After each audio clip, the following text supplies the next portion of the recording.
Salam, sahabat Kristus yang semakin mengasihi Tuhan dan semakin dikasihi Tuhan. Pasti setiap hari semakin mengalami banyak hal pembaharuan dari Tuhan. Punya pengalaman-pengalaman yang baru dengan Tuhan karena Anda semakin belajar dekat dengan Tuhan. Saya punya kisah atau saya punya cerita pengalaman yang menurut saya ini menarik, saya tidak pernah melupakannya. Saya pernah tinggal di satu daerah atau satu kampung yang akses masuknya itu cukup besar, cukup luas, tapi membuat resah bagi semua pengguna jalan itu. Kenapa? Karena di jalan itu, diakses masuk kampung itu, ada seorang pemuda yang selalu nongkrong di situ. Dan pemuda itu setiap kali ada orang lewat, pengguna jalan, dia pasti minta sesuatu dengan paksa, dengan alasan untuk makan, untuk hidup. Kalau bahasa Jawa malak, dia malak. Semua orang yang lewat situ dimalaki, selalu dimintai sesuatu. Apalagi yang lewat wanita atau ibu-ibu, dia tahu bahwa pasti takut. Nah, suatu saat saya mau lewat daerah situ, saya sudah mengerti setiap kali lewat situ saya menyediakan uang bagi dia. Tidak banyak sesungguhnya, 2.000 bahkan sampai 5.000, hanya itu saja. Dan saya pasti simpan di kantong atau di tas paling luar, supaya tidak terlalu lama membuka tas atau tidak terlalu lama menarik dompet. Sebab kalau terlalu lama dia akan ambil, rebut dompet itu, dan dia ambil sendiri dengan paksa. Itu yang namanya malak. Nah, kita belajar bersama hari ini. Waktu itu saya sudah siapkan. Biasanya saya kasih sudah tidak urusan, yang penting dia sudah dapat, tidak akan ganggu saya lagi. Tapi tiba-tiba begitu saya lihat anak itu, saya berdoa kepada Tuhan. Tuhan, apa yang harus saya perbuat untuk pemuda ini? Apa yang harus saya lakukan untuk menolong pemuda ini? Dan Tuhan memberikan belas kasihan di dalam hati saya. Saya sangat kasihan kepada pemuda itu. Kemudian saya duduk, karena di situ ada tempat duduk, dan saya katakan, sini kamu duduk di sini bersama saya. Lalu dia berkata, ibu, aku hanya minta uang seperti biasanya untuk makan. Nanti saya beri, saya katakan. Mari duduk dulu. Setelah dia duduk, saya katakan, umurmu berapa? Dia jawab 20, Bu. Dan kamu ingin umur berapa? Sampai umur berapa? Dia berkata, ya 70 sampai 80 lah, Bu. Sehingga saya katakan, masih punya sisa 70, masih punya sisa 50 sampai 60 tahun, karena dia umurnya 20. Kalau sampai 70 sampai 80 berarti punya sisa 50 sampai 60 tahun. Akan kau isi seperti apa? Apakah kau akan mengisi sisa waktu yang sekian banyak itu dengan hidup seperti ini? Apakah kamu suka cita hidup seperti ini?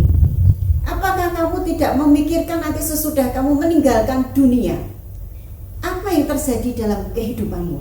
Dia berkata, yo kalau aku meninggal dunia, aku mati, ya sudah selesai. Dia bilang, tamat. Riwayat saya sudah tamat, Bu. Saya tidak malah ibu lagi. Dia berkata begitu. Sudah game over. Sudah tidak ada urusan sesudah kematian. Itu jawaban yang selalu kita dengar dari orang kebanyakan di dunia ini. Kebanyakan orang di dunia ini berpendapat sama dengan pemuda ini. Hari ini, urusan hari ini aku hidup semau saya, semau gue, hidup sembrono, terserah. Toh kalau mati sudah selesai mati, tidak ada urusannya lagi. Lalu saya katakan kepada pemuda itu, iya, kalau Tuhan memberi kesempatan kamu sampai umur 70 atau 80, kalau besok pagi kamu mau mati, kamu mati, dan Tuhan izinkan kamu mati, kamu mau kemana sesudah mati? Dia tertawa lagi, sudahlah, bulan sudah mati, ya sudah, aku tidak malah ibu lagi, sudah selesai, tamat. Dia berkata begitu. Lalu saya katakan, kalau ternyata malam nanti kamu mati, kamu tetap tidak tahu kemana sesudah mati. Itulah dunia, itulah orang-orang di dunia tidak ngerti. Makanya banyak orang bunuh diri, begitu tidak bisa menyelesaikan masalahnya. Masalahnya selalu kunjung datang dan tidak bisa menyelesaikannya. Penyelesaian terakhir mereka selalu berkata bunuh diri. Sebab mereka berpikir, mereka mengertinya menurut pengertian mereka, kalau mati sudah selesai, tidak ada urusannya lagi.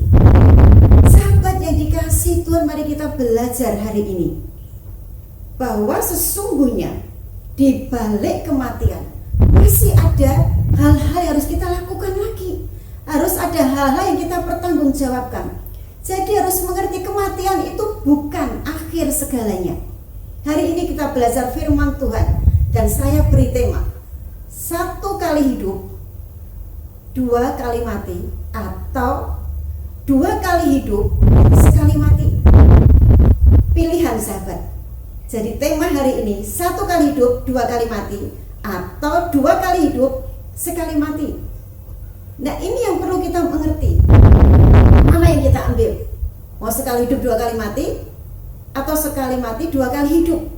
Nah, kita belajar bersama-sama. Menurut kebanyakan orang, kalau mati itu adalah akhir segalanya. Punya hutang banyak, tidak bisa bayar, bunuh diri aja, selesai. Ya. Suaminya atau istrinya, pasangannya selingkuh, bunuh diri aja, selesai, tidak bisa lihat lagi. Halo, kita belajar hari ini. Kita lihat dalam Ibrani pasal 9 ayat 27. Dikatakan di sini, dan sama seperti manusia ditetapkan untuk mati hanya 1 kali saja, dan sesudah itu dihakimi. The Message berkata, sekali manusia mati, sesudah itu mau pertanggungjawaban, ada konsekuen yang harus dihadapinya, ada konsekuensinya yang harus dihadapinya. Semua itu ada aturannya, semua itu ada hukumnya. Apa yang kita perbuat, kita pertanggungjawabkan sebagai konsekuensi kita di hadapan Tuhan. Jadi kalau mati itu bukan akhir segalanya. Kematian adalah awal dari segalanya, awal untuk mempertanggungjawabkan kepada Tuhan. Apakah kita pilih mati sekali, hidup sekali, dan mati 2 kali? Dalam arti dikatakan di sini, mari kita lihat. Kalau hidup sekali, mati 2 kali itu hidup, sekarang ini hidup, kemudian kita mati, seperti dikatakan Ibrani, sekali mati. Tetapi akan mati kekal karena kita menerima hukuman, ada siksaan kekal. Di mana? Di neraka. Neraka itu ada, sahabat. Surga itu ada. Mari kita benahi hidup kita. Di dalam Wahyu pasal 20 ayat 15 dikatakan, dan setiap orang yang tidak ditemukan namanya tertulis di dalam kitab kehidupan itu, ia dilemparkan ke dalam lautan api. Itu yang namanya hidup sekali, kemudian mati, mati lagi. Siksaan selamanya, kematian kekal, menerima kesakitan, menerima siksaan selamanya. Apakah kita milih yang semacam itu? Sekarang hidup, besok mati, dan mendapat hukuman kematian kekal, 2 kali mati. Dan kematian kekal atau siksaan kekal itu dinikmati, merasakannya. Ada apa di sana? Kita kembali lihat di dalam kitab Matius pasal 22 ayat 13. Lalu kata raja itu kepada hamba-hambanya, ikatlah kaki dan tangannya, dan campakkanlah orang itu ke dalam kegelapan yang paling gelap. Di sanalah akan terdapat ratap tangis dan kertak gigi yang tidak pernah henti-hentinya. Di sanalah terdapat siksaan. Di mana? Di hukuman kekal. Di mana? Di kematian kekal.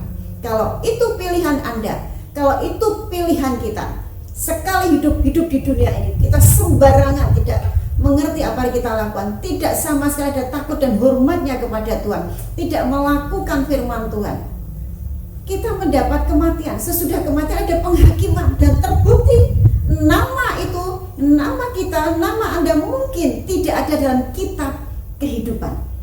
Sehingga Tuhan berkata kepada para malaikatnya, lempar dia ke api, api yang tidak pernah padam. Di sana ada siksaan, selalu ada ratapan, ada keluh kesah, dan ada kertakan gigi, ada ketakutan. Itu kematian yang kedua. Itu maut, itu kematian kekal, itu siksaan kekal yang tidak pernah berhenti. Kalau kita tidak mengerti bahwa kematian itu awal itu, tetapi ada sukacita, kabar sukacita yang kita perlu ketahui, yang perlu Anda ketahui. Dikatakan di dalam Yohanes pasal 5 ayat 24. Bagus sekali di sini. Yohanes pasal 5 ayat ke-24 dikatakan demikian. Sebentar saya carikan. Aku berkata kepadamu, sesungguhnya barang siapa mendengar perkataanku, kata Tuhan. Barang siapa mendengar perkataanku. Jadi bagaimana supaya nama kita tetap di dalam kitab kehidupan dan tidak dilemparkan ke api kekal tadi, sehingga kita mendapatkan 2 kali kehidupan, sekali kematian, hidup yang sekarang, dan sesudah mati sekali itu kita mendapat kehidupan yang kekal. Di mana itu ada kehidupan kekal? Di surga. Firman Tuhan berkata, di sana tidak ada ratap, Di sana tidak ada kertak gigi. Lalu bagaimana caranya? Yang pertama, lihat tadi di dalam Yohanes pasal 5 ayat 24 dikatakan, aku berkata kepadamu sesungguhnya barang siapa mendengar perkataanku, barang siapa mendengar firman Tuhan, mendengar di sini mendengar dan melakukannya, mendengar dengan setia, dengan tekun. Jadi mendengar, membaca dan melakukannya. Lalu dikatakan setelah mendengar dan melakukannya, itu cara kita yang kita harus lakukan, mendengar firman Tuhan dan melakukan firman Tuhan, supaya kita tetap dalam kitab kehidupan, supaya nama kita ada dalam kitab kehidupan. Kemudian dikatakan di situ, sesungguhnya barang siapa mendengar perkataanku dan percaya, yang pertama mendengar dan melakukan firman Tuhan dengan setia, terus menerus. Yang kedua, percaya bahwa Yesus itu adalah Tuhan. Yesus mati di kayu salib untuk menggantikan kita, untuk menebus segala dosa kita, supaya kita tidak masuk ke kematian kekal, supaya kita tidak masuk ke dalam kebinasaan kekal. Dikatakan yang nyala api terus menerus tadi dalam kitab Matius tadi. Lalu dikatakan di sini, dan percaya kepada Dia yang mengutus aku, ia akan hidup yang kekal. Kalau Anda ingin hidup kekal, jadi sekali mati dan 2 kali hidup, atau 2 kali hidup dan sekali mati. Sekarang hidup, mati sekali saja, terus hidup terus menerus, hidup yang kekal. Jadi kematian, kalau percaya kepada Yesus dan melakukan firman-Nya, kematian itu adalah awal dari kehidupan. Terserah Anda mau milih yang mana. Mau sekali hidup, hidup sekarang, mati, terus kematian kekal, siksaan kekal, itu di neraka. Atau Anda mau 2 kali hidup, sekali mati. Sekarang hidup, melakukan firman Tuhan, percaya bahwa Yesus adalah Tuhan, ada dalam kehidupan kita.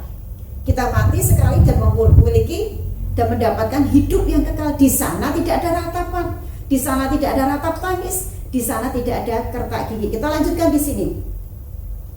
Sesungguhnya barang siapa mendengar perkataanku, yang pertama mendengar dan percaya, ya, mendengar dan melakukan. Yang kedua, dan percaya kepada Dia yang mengutus aku, ia mempunyai hidup yang kekal dan tidak turut dihukum, sebab ia sudah pindah dari dalam maut kepada hidup. Tadi di kitab Ibrani pasal 9 ayat 27 dikatakan, sama sekali manusia itu mati, sesudah itu dihakimi. Tetapi dikatakan, barang siapa yang mendengar perkataanku dan melakukannya, dan percaya bahwa Yesus adalah Tuhan, mati di kayu salib, 3 hari bangkit, dan sudah itu Dia naik ke surga mempersiapkan tempat bagi kita. Itu yang kita percaya. Dia mendapatkan hidup dan tidak turut dihukum. Jadi pada masa penghakiman nanti, semua dibangkitkan dan kita mendapat penghakiman.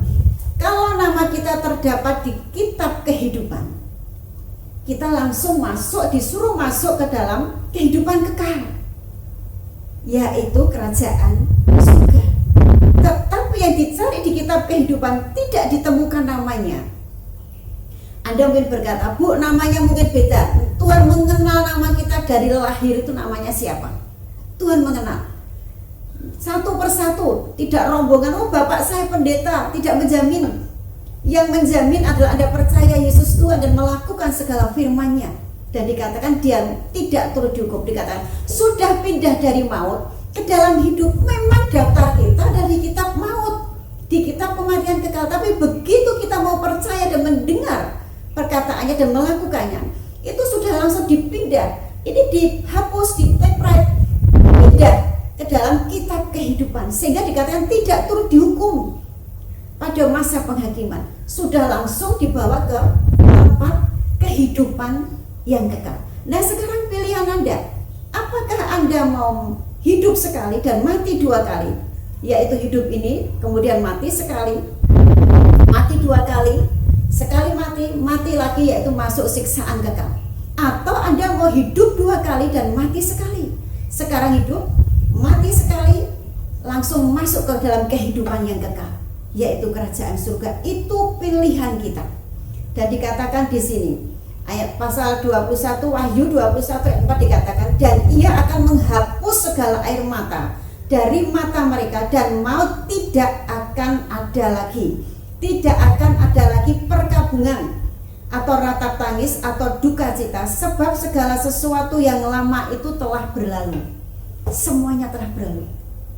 Itu yang menyebabkan kita hidup sukacita, ada pengharapan. Nah, kita belajar sahabat saat ini, jangan sekedar sekarang, yang penting sekarang. Yang akan datang kita tidak ngerti. Kita belajar. Terserah Anda mau milih yang mana. Anda mau 2 kali hidup, kehidupan sekarang dan kehidupan yang kekal, tanpa ratap tangis, tanpa duka cita, tanpa sakit penyakit. Di sana ada sukacita. Atau Anda mau hidup sekali dan 2 kali mati. Kematian yang kedua adalah kematian kekal, hukuman kekal, siksaan kekal. Kuncinya mendengar dan melakukan firman Tuhan. Jangan hidup sembarangan, sesuai dengan apa yang kita dengar dari firman Tuhan. Itulah standar hidup kita. Yang kedua, percaya bahwa Yesus adalah Tuhan.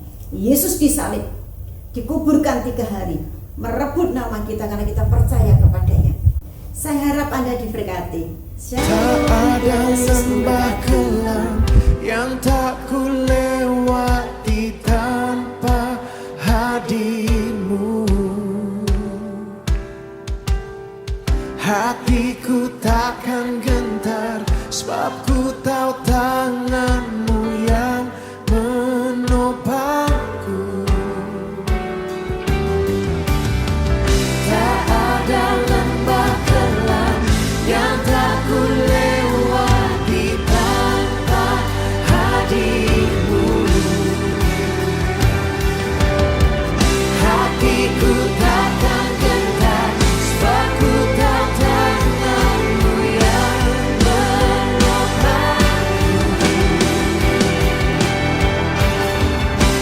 Kaulah Yesus, Kaulah Tuhan, hanya Kau ku percaya.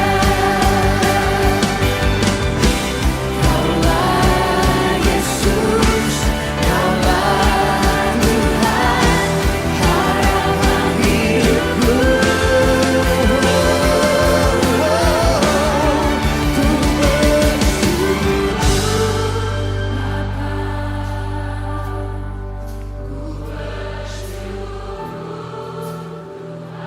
Kami bersyukur Tuhan Yesus, kebaikan-Mu tidak pernah habis-habisnya Tuhan.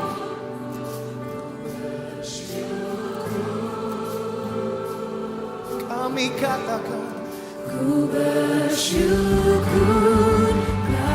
ku bersyukur Tuhan, ku bersyukur Tuhan. Amin. Buat kasih setia